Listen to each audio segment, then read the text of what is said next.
Mais moi, je questionne grandement le choix de la décision d'avoir lancé le Rapibus en octobre.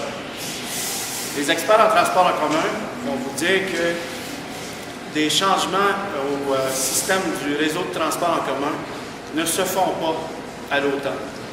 La raison est assez simple, c'est que tout le monde revient des vacances, tout le monde a perdu ses habitudes, les gens n'ont plus les mêmes horaires.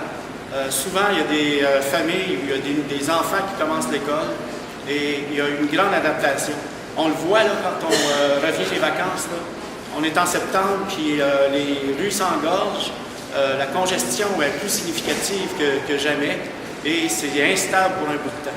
Donc moi, je questionne le choix d'avoir lancé le Rapibus à l'automne.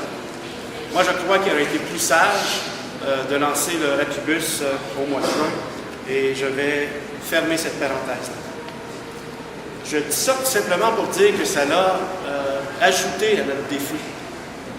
Et aujourd'hui, on doit faire face à ce défi-là et on le surmonte tranquillement et graduellement. Le fait que c'est un investissement qui était censé être de l'ordre de 195 millions, puis aujourd'hui on est à 255 millions, puis qu'il y a 5 km du corridor qui a été fait.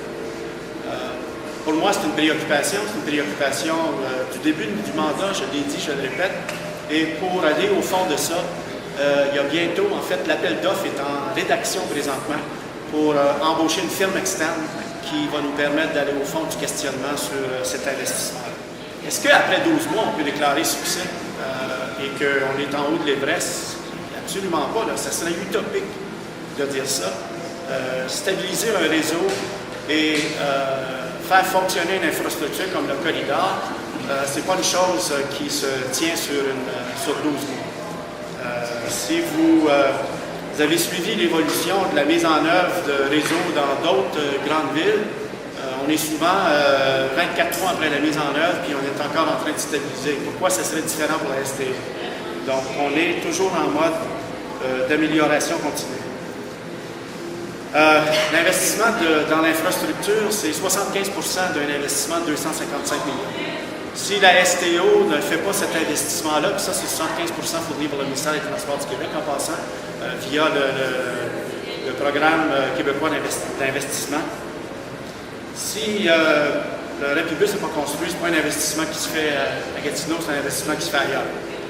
Ça a un impact direct sur l'économie en créant des emplois directs à la STO et des emplois indirects ailleurs partout dans l'économie de la ville.